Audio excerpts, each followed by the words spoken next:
창세기 24장 3절과 4절 제가 받들어 봉독합니다. 내가 너에게 하늘의 하나님, 땅의 하나님이신 여호와를 가리켜 맹세하게 하노니 너는 내가 거주하는 이 지방 가나안 족속의 딸 중에서 내 아들을 위하여 아내를 택하지 말고 내 고향 내 족속에게로 가서 내 아들 이삭을 위하여 아내를 택하라. 아멘. 예.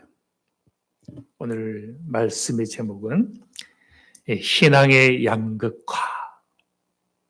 만만치 않은 주제이죠. 지난주에도 이 양극화를 가지고 마지막 말씀의 말미에 나누었는데 식사 중에 우리 오늘 못 오셨는데 박 집사님이 양극화 하나는 이해를 했는데 하나는 더 알고 싶다.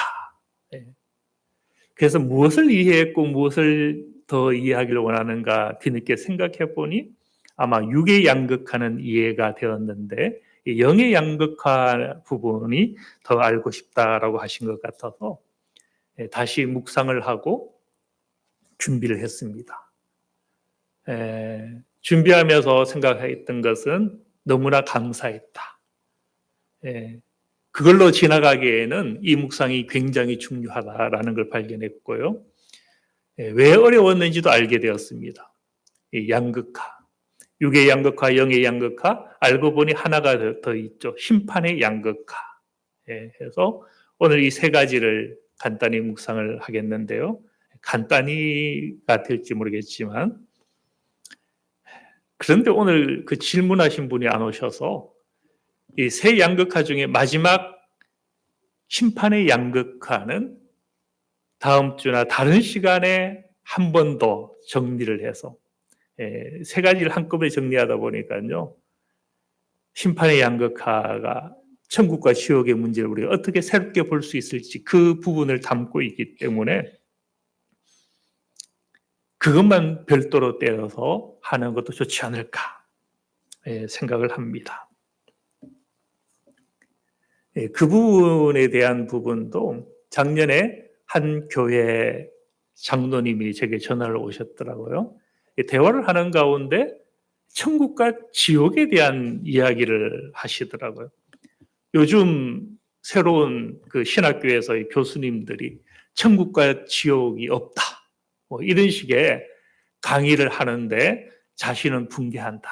뭐 이런 얘기를 하시더라고요. 그래서 제가 거기서 한마디 무언가 설명을 덧대고 싶었지만 그걸 전화상으로 짧게 덧대어서 될 문제가 아니었고 생각해 보면 제가 사실 그때 좀 더 군면을 할 걸. 1시간을 허락을 하면 제가 거기에 가서 한번 강의를 하고 싶다. 문제는 거기에 이제 담임 목사님이 계신데 제가 함부로 그걸 건의할 수 없었잖아요. 그래서 제가 할 수 있는 것은 우리 성도님 앞에 과연 어떻게 신학적이나 성경적으로 볼 것인가.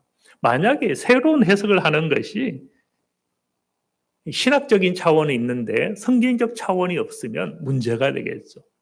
그러나 굉장히 분명하게 성경적 차원이 있다면 우리는 우리가 알고 있는 지식을 내려놓고 열 필요가 있겠죠. 그래서 오늘 새 양극화는 그 차원을 두루 볼 것이고 다른 시간에 빠르면 다음 주에 심판의 양극화 그 부분만 집중해서 더 묵상하길 원합니다.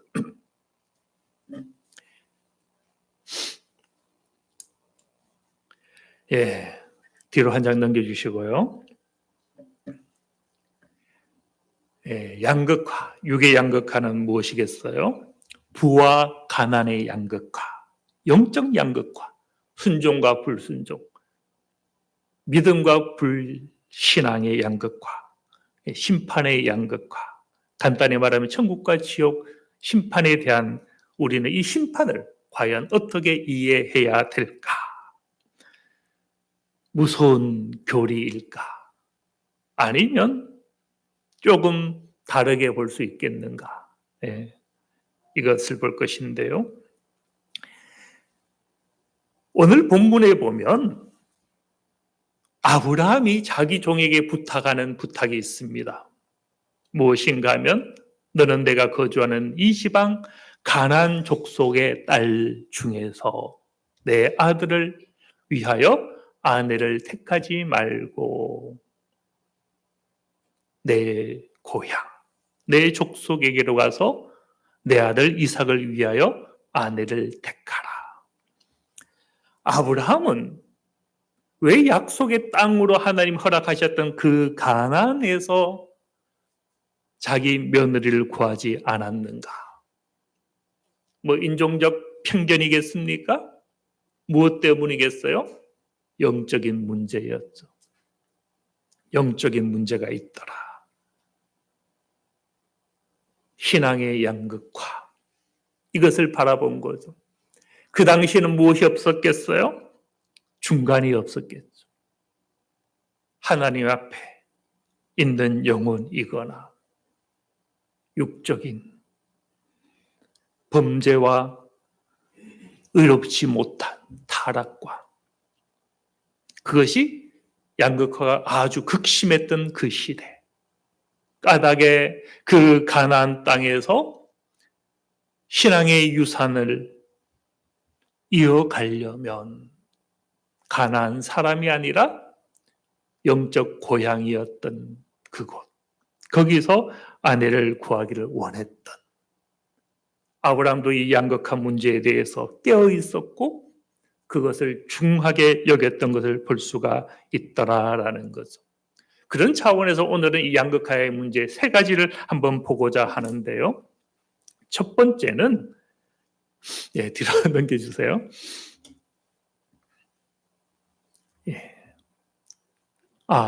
컴퓨터에 아무도 없어요?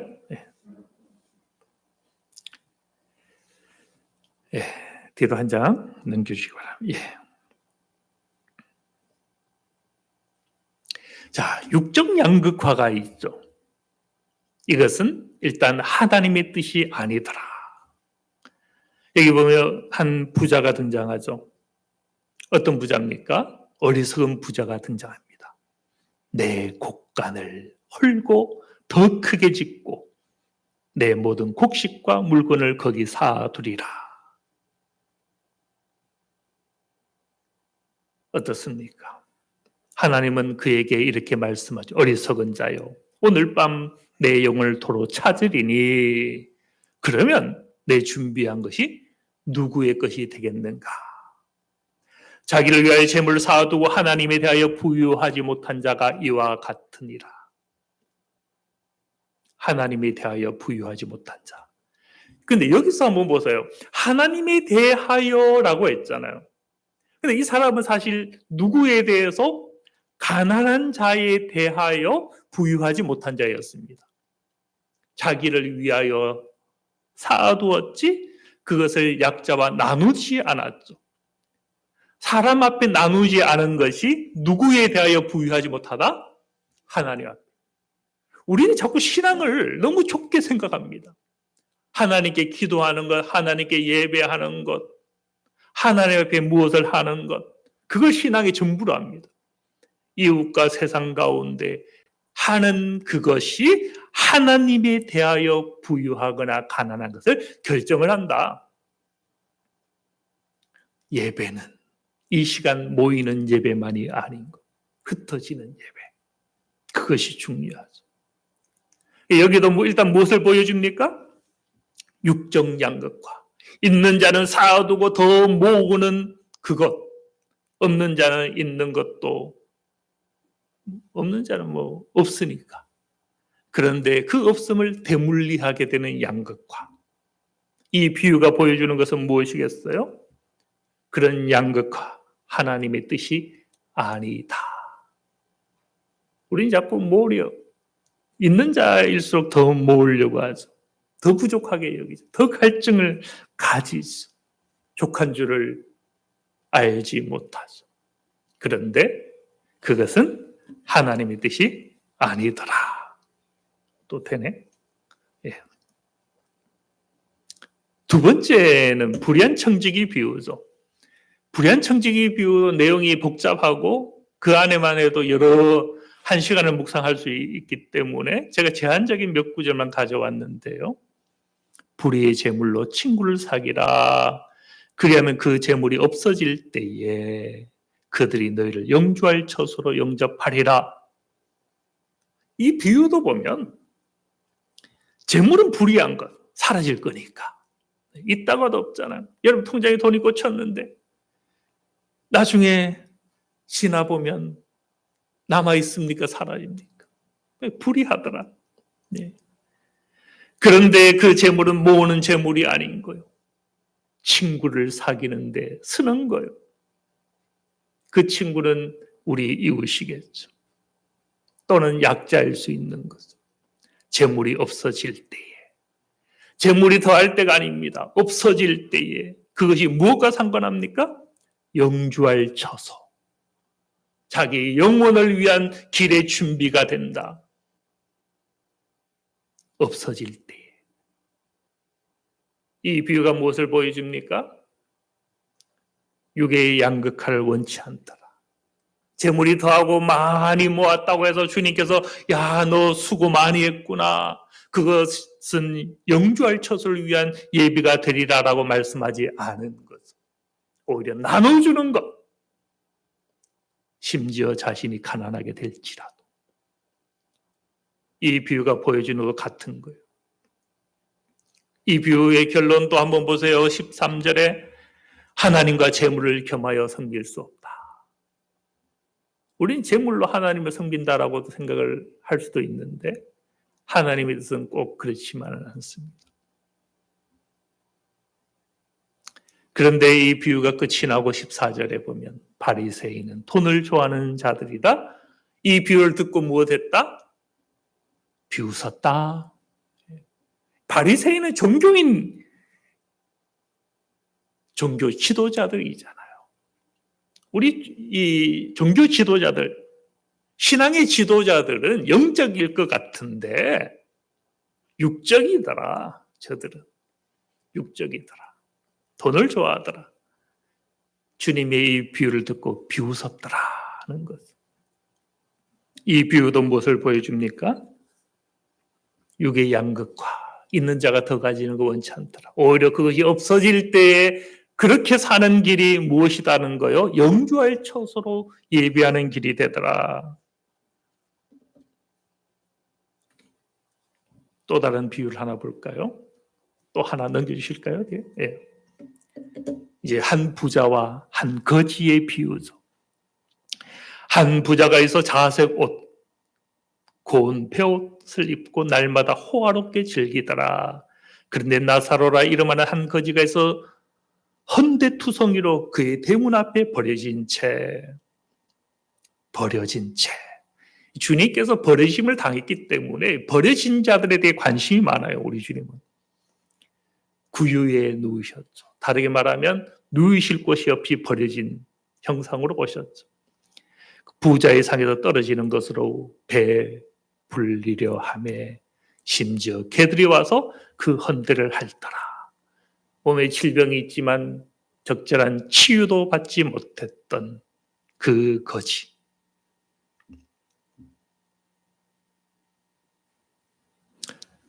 그런데 심판의 양극화에서 우리가 이제 지옥과 천국을 어떻게 볼 것인가를 볼 것인데요. 이미 여기에도 보면 지옥에 대한 이미지가 나오거든요. 근데 지옥의 맥락이 등장하는 것이 교리의 부분, 믿느냐 안 믿느냐에서 등장하는 게 아닌 거예요.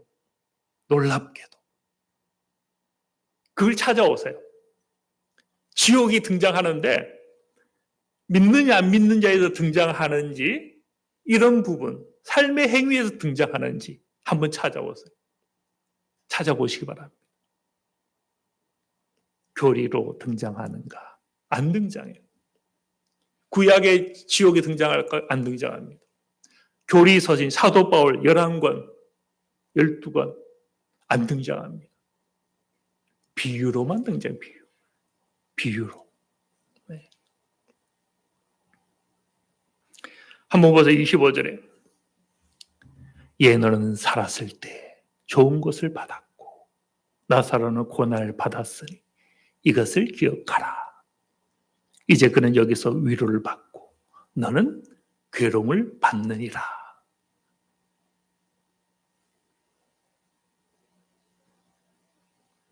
이 비유에서도 주님의 뜻을 알 수가 있죠. 28절을 보면 참 신기해요. 이 부자가 무슨 요청을 합니까? 내 형제 5이 있는데 그들에게 증언하여서 그들은 이 불꽃 가운데 오지 않게 거지 나사로를 보내어서 우리 형제들에게 증언하게 하소서. 그 부탁을 하는 거예요. 그러면 만약에 하나님이 이 부자의 소원을 들어서 거지 나사로를 살려서 아니면 뭐 환상 중에 형제들에게 보내었다 쳐요. 그럼 무엇을 증언하겠어요? 야, 죽어보니까 천국과 지옥이 있더라. 네, 이걸 증언해야 되겠죠, 아마? 그런데요, 그것만으로 부족합니다. 문제는 이 부자가 불꽃 가운데 고민한다 했는데 왜 갔어요, 그곳에? 믿지 않아서 갔습니까? 다른 것 때문에 갔습니까? 다른 것 때문에 간 거예요. 너는 살았을 때 좋은 것을 받았고 나사로는 고난을 받았어. 그러면 증언의 내용이 무엇입니까? 예수 믿어라, 천국 간다, 이겁니까? 아니죠. 자기를 위하여 살고 있는 자가 더 가지는 것. 그러면 너희도 나처럼 된다. 이걸 증언해야 되는 거잖아요. 증언의 내용이 무엇이냐? 우리는 자꾸 교리 좋아하는데 예수 믿으면 천국 가고 안 믿으면 지옥 간다. 하나님의 말씀, 예수 천당 불신 지옥은 성경에 없어요. 네. 비슷한 맥락도 없습니다. 지옥이라는 단어가 어디에 등장하는가? 불꽃이 어디에 등장하는가? 우리가 성경을 잘 묵상을 해야 되는 거죠. 여기서도 보는 것처럼 부자와 거지, 하나님은 이런 양극화를 기뻐하지 않는다. 않는다는. 예, 또 한 장 넘겨주실까요? 예, 구약을 봐도 다르지 않습니다. 광야 이스라엘 백성이 이 광야길에서 광야길이고 또 저들은 이동을 하니까 농사를 할 수 있습니까? 무엇을 할 수 있겠어요? 하늘에서 만나를 내려주는 방법밖에 없었죠. 그런데 그 만나에 대해서 이렇게 말씀했죠. 각 사람은 먹을 만큼만을 거둘지니. 그것이 성인 기준으로 아마 한 호멜, 한 밥그릇이 되었나요? 근데 17절에 보면 그 상황을 이렇게 기록하고 있습니다. 이스라엘 자손이 그같이 하였더니 그 거둔 것이 많기도 하고 적기도 하나 오멜로 되어본즉 많이 거둔 자도 남음이 없고 적게 거둔 자도 부족함이 없이 각 사람은 먹을 만큼만 거두었더라. 자, 이 만나는 인생들이 수확해서 거둔 겁니까? 하늘에서 내려온 겁니까? 하나님이 주신 것. 하나님이 주신 것은 힘이 세고 강자고 조건이 좋다 해서 독차지할 수 없는 거예요. 약한 자나 강자나 똑같이 많이 거둔 자도 남음이 없고 적게 거둔 자도 부족함이 없는 거예요. 여기서 볼 수 있는 것은 무엇입니까? 하나님은 육의 양극화를 기뻐하신다? 아니다.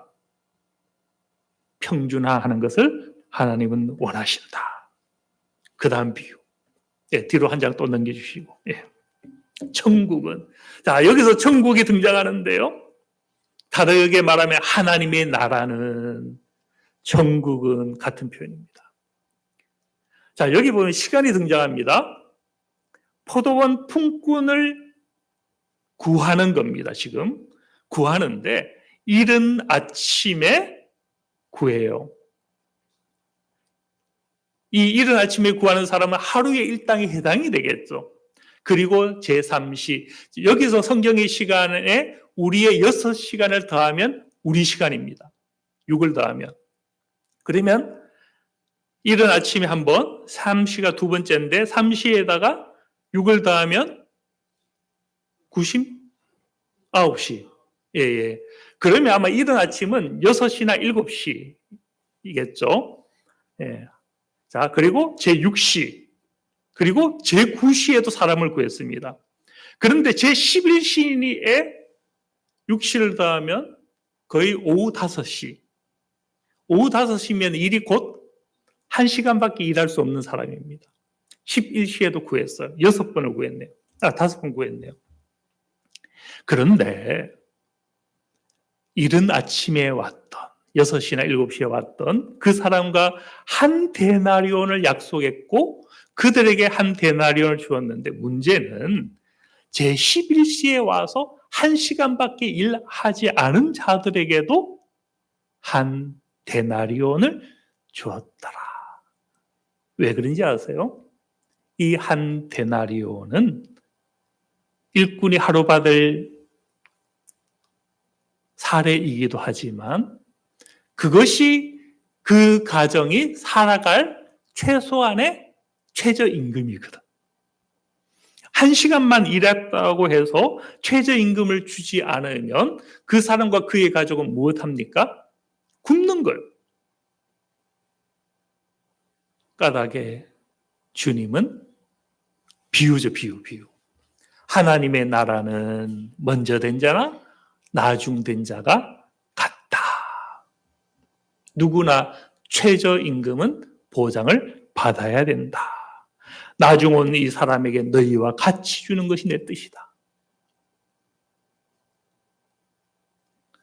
하나님은 육의 양극화를 원치 않는다. 있는 자가 더 가지고 힘 있는 자가 독식하는 것을 바라지 않는다. 다국적 기업이 모든 것을 다 차지하고 중소기업이나 신생기업은 독립하지 못하는 그것도 원치 않는다.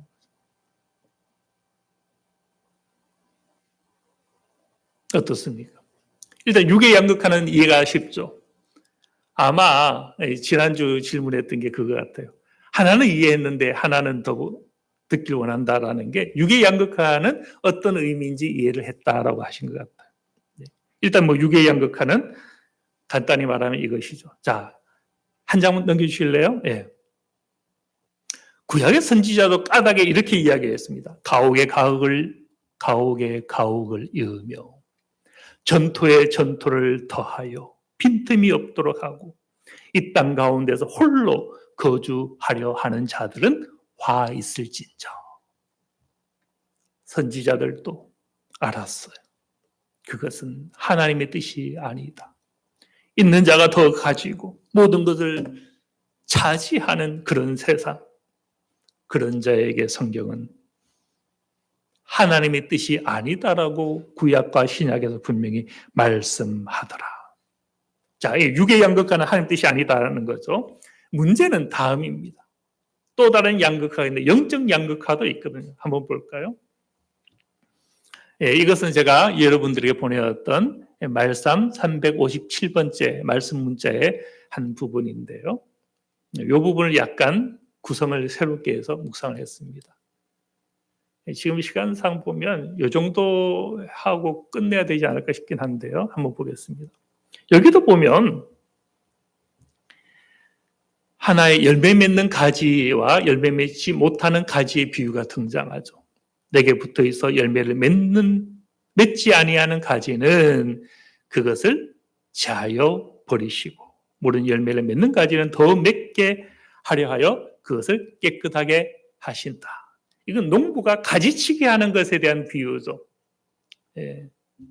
잘라낼 것과 열매 맺게 하는 그것. 한쪽은 잘려져 나가 깨끗함을 당하고 한쪽은 더 풍성해지는. 이것은 하나님 나라의 원리다는 거예요. 육의 양극화는 하나님 기뻐하지 않았는데 이런 양극화는 하나님이 사용하시는 방법이다. 이것을 안다면 우리는 왜 순종해야 되는가? 왜 깨어 있어야 되는가 분명한 거예요. 사랑이 있는 자는 사랑이 더하여질 것이지만 그 사랑이 없는 자는 사랑 없음에서 더 나아갈 것이기 때문에 이런 양극화도 있더라. 열매 있습니까? 더 열매를 맺도록 다른 것은 가지치기 하시는. 그렇다면 우리는 오늘 가지치기를 당하여야 할지 아니면 열매 맺는 자가 되어야 될지 우리가 한번 돌아보아야 되는 거죠. 한 장 또 넘겨주실까요? 이 달란트 비유도 마찬가지입니다. 네, 우리 너무 잘 아는 비유죠. 한 달란트 받은 자는 무엇합니까? 이게 달란트라는 말이 재능이라는 말이고 여기서 탤런트라는 말이 왔잖아요. 네. 근데 한 달란트 받은 자는 그 땅에 묻어두었어요. 주인이 어떻게 이야기합니까? 나중에 돌아와서 보니 아무것도 남기지 않고 그것을 묻어두었네요. 악하고 게으른 자와 나는 심지 않은 데서 거두고 해치지 않은 데서 모으는 줄로 내가 알았느냐. 그에게 한 달란트를 빼앗아 10달란트를 가진 자에게 주어라. 이 10달란트는 어떻게 가지게 되었어요? 원래는 5달란트 받았는데 그 5달란트를 가지고 수고하여 남겨서 5달란트를 더 거둔 자죠. 그런데 그 한 달란트 수고하지 않은 자에게 빼앗아서 10달란트 가진 자에게 주어서 그로 11달란트가 되게 하더라. 무릇 있는 자는 받아 풍족하게 되고 없는 자는 그 있는 것까지 빼앗긴다. 앞에 묵상했던 것과 너무 다르죠. 앞에는 있는 자가 더 가지는 것 하나님이 원치 않았어요. 구약을 보든 신약을 보든 항상 같았습니다. 근데 영적 양극화는 다른 거예요. 있는 자에게 더 주는 것이 아버지의 뜻이더라. 그러니 우리가 깨어 있어야 되는 거예요. 우리가 완고하는 길을 택합니까? 어느 순간에 죄로 하시는 게 아닌 거예요. 그 완고한 길로 살다가 그렇게 완고하게 더 완고하게 살다가 더 욕심장애로 살다가 생을 마감할 수가 있는 거예요. 우리가 지혜의 길을 택합니까? 순종의 길을 택하고 사랑의 길을 택합니까? 그 사람은 그 사랑이 같은 사랑이 계속 가는 것이 아니라 사랑이 점점 커지는 거예요. 그 사람의 화평이 점점 커지는 거예요. 근심과 염려 가운데 자기를 위하여 사는 자는 근심이 더 커지는 거예요. 이런 양극화도 있더라. 그렇다면 우리는 무엇을 택해야겠습니까? 오늘 사랑할 수 있는 작은 사랑을 하는 거예요. 그 작은 사랑이 내일은 조금 더 커지고 우리가 눈을 굴리면 그렇잖아요. 처음에는 이만했는데 굴리다 보니 이렇게 커지는 거죠. 이런 양극화도 있더라. 이것은 영적 원리고 하나님의 뜻이죠. 여기도 보면 30절에 하나의 결론이 등장을 하는데요. 심판의 양극화인데 바깥 어두운 데로 내쫓아라. 거기서 슬피 울며 이를 갈리라. 이건 우리 심판의 양극화에서 이 부분을 볼 것인데요. 저는 천국과 지옥을 그건 비유로만 등장했기 때문에 실제로 불탄다는 개념보다 오히려 이 개념이 더 성경적이라고 봅니다. 바깥, 안쪽, 성 안과 성 바깥. 요한계시록은 그것을 이야기합니다.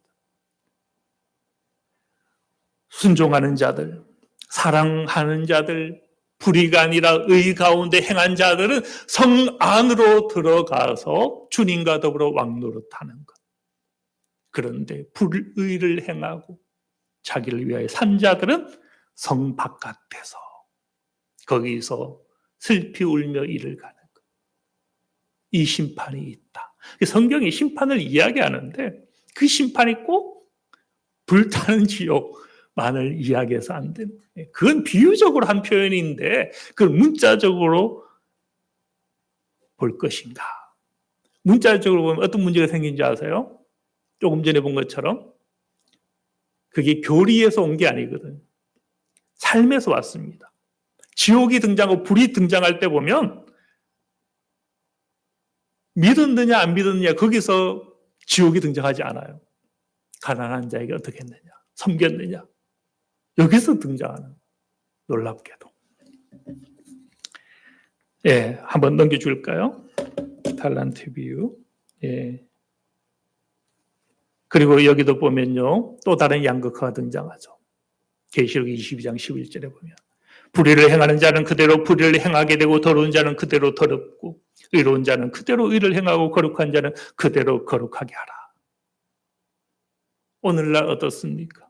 지혜로운 자는 더 지혜로워지고 사랑하는 자는 그 사랑이 항상 커지지만 완고한 그 영혼은 끝까지 완고하죠. 이런 영적 양극화가 이 세상 가운데 있더라. 다니엘 12장 10절은 말씀하죠. 많은 사람이 연단을 받아 스스로 정결케 하며 희게 할 것이나 악한 사람은 악을 행하리니 악한 자는 아무것도 깨닫지 못하되 오직 지혜 있는 자는 깨달으리라. 이 영적 양극화가 오늘날 있더라라는 것이죠. 그러니 우리는 깨어 있어야 됩니다. 깨어 있어야 돼요. 왜요? 영적 양극화. 있는 자가 더 가질 것이기 때문에. 사랑하는 자가 더 크게 사랑하게 될 것이기 때문에.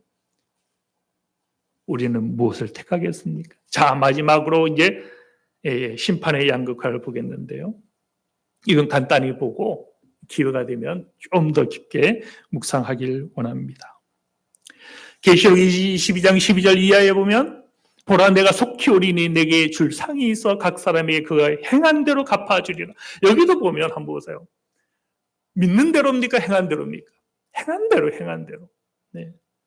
자기 두루마리를 빠는 자들이 복이 있나니 이는 그들이 생명나무에 나아가며 문들을 통하여 성에 들어갈 권세를 받으려 함이로다. 계시록에서 보여주는 이미지가 이 천국과 지옥의 이미지가 오히려 저는 이것이라고 봅니다. 문들을 통하여 성에 들어갈 권세, 성 안으로 들어갈 수 있는 자와 성 밖에 있는 그 사람. 성 밖에 누가 있는 거요? 개들과 점술가들과 무속입니다. 무속. 음행하는 자들과 살인자들과 우상 숭배자들과 거짓말을 좋아하며 지혜로 지어낼 자. 정의롭지 못한 자. 행위가 온전치 못한 자. 성 밖에 있으리라. 이렇게 말씀하고 있죠. 네, 오히려 이 천국의 지옥 표현보다는 이 표현이 더 직설적입니다. 왜 그러냐면 늘 이야기하지만 천국과 지옥은 비유적으로 사용했고 이거는 계시로 나타나기 때문에. 자, 그 다음 한번 볼까요? 마태복음 22장 13절 이하도 마찬가지인데요. 그 임금이 무엇이라고 이야기합니까? 바깥 어두운 데 내던지라. 거기서 슬피 울며 이를 갈게 되리라. 여기도 보면 안쪽이 있고 바깥이 있죠. 바깥 어두운데 슬피 울며 이를 간다. 그리고 한번 보세요. 24장. 22장에 어떤 교훈을 하고 나서 이 결론이 나왔는데 24장에 다른 교훈이 나타나서 또 이 결론이 등장하는 거예요.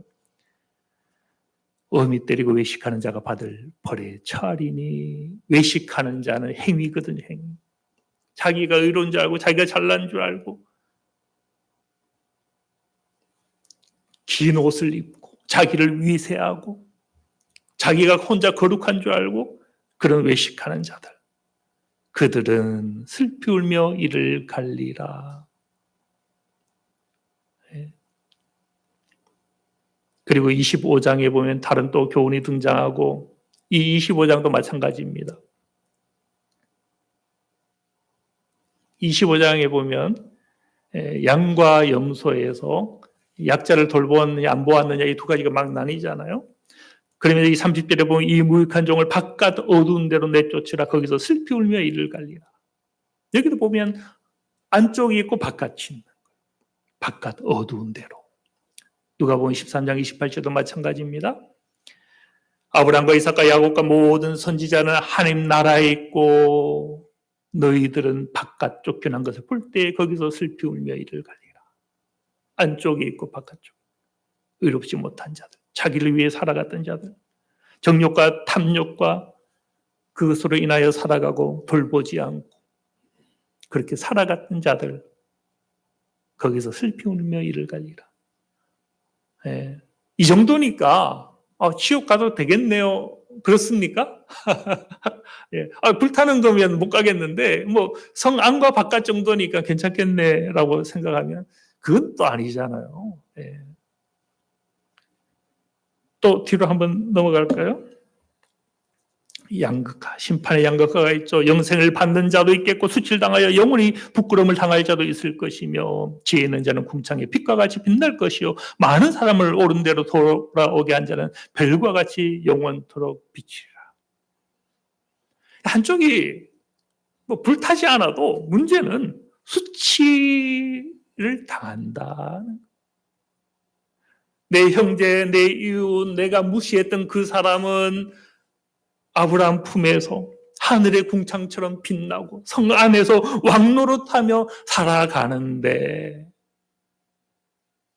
순종하지 않았던 나의 욕심과 나의 탐심과 그렇게 생애 그 방식대로 살아왔던 그들은 수치를 당한다. 과연 우리가 이것을 어떻게 받아들여야 되겠는가? 마지막 계시록 22장 5절. 이 부분.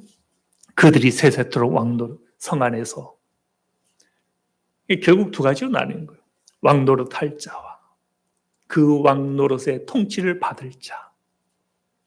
그렇다면 우리는 택해야 되는 거예요. 마지막 뒤로 하나 넘겨주시고 마치겠습니다. 성경에 지옥의 맥락이 나오고 불심판이 나오는 맥락도 보면요. 믿느냐 안 믿느냐가 아니라 열매를 맺느냐 안 맺느냐 열매로 안다는 거예요. 네. 우리 자꾸 믿음 교리를 이야기하는데 믿음 교리가 등장하는 사도 바울의 11권에는 지옥이 등장하지 않습니다. 네. 구약에도 등장하지 않아요. 오직 복음서에만 등장합니다. 복음서에도 비유적으로 썼고 딱 한 군데 야고보서가 지옥이라는 단어를 사용했는데 거기도 비유로 등장합니다. 인간의 혀는 곧 불의 세계, 지옥불이다라는 그 표현을 쓴 거예요. 비유적으로만 사용되었습니다. 한번 여기도 보세요. 나더러 주여 주여 하는 자마다 천국에 들어갈 것이 아니라 이건 교리잖아. 신앙 고백이잖아. 우리가 예수님 믿죠. 예수님을 입으로 시인하죠. 그런데 그게 천국이 보장되지 않는다는 거예요. 뜻대로 행하는 자, 삶의 문제. 여기서 불지옥이 등장하는 거예요. 성경에는. 이걸 우리 불지옥을 굉장히 굉장히 무서운 하나님으로 자기 믿는 자는 천국 보내고 안 믿는 자는 지옥 보내면 그럼 세종대왕이나 이순신이나 이 사람을 안 믿었기 때문에 다 지옥 간다라고만 우리가 보잖아요. 과연 그게 성경적이냐라는 거예요. 성경적이냐. 신학의 교수가 자꾸 지옥 없다는 얘기를 하니까 자기가 그걸 이해를 못하겠다는 그 장로님도 그 신학적인 부분만 생각한 거예요. 과연 성경에서 무엇을 이야기하는가 고민하지 않은 거예요. 주님은 사랑이잖아요. 십자가가 사랑이고 용서인 것이지 십자가가 당신의 십자가를 믿지 않는 자를 그냥 다 지옥 보내는 엄청난 독단의 교리가 되면 안 되는 거잖아요.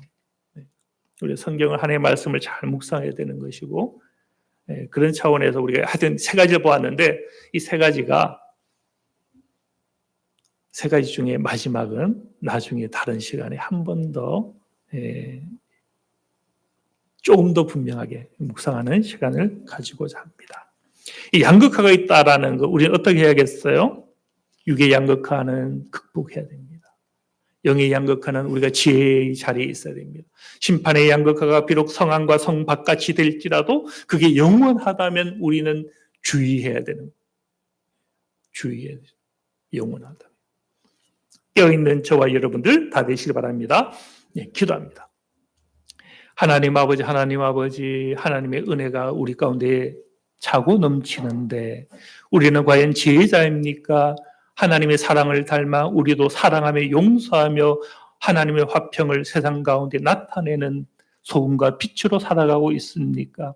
소금과 빛으로 살아가는 자는 더욱더 소금과 빛으로 살아가며 사랑과 믿음과 소망이 더해가겠지만 이웃을 미워하고 심판하며 판단하는 자는 항상 증오와 염려와 근심이 더할 것인데 우리가 어디에 놓여야 할지 택하게 하여 주시고 다들 지혜자가 되게 하여 주시옵소서. 그렇게 주님의 사랑을, 주님의 용서를 세상 가운데 나타내는 평화의 사도가 다 되게 하여 주시옵소서.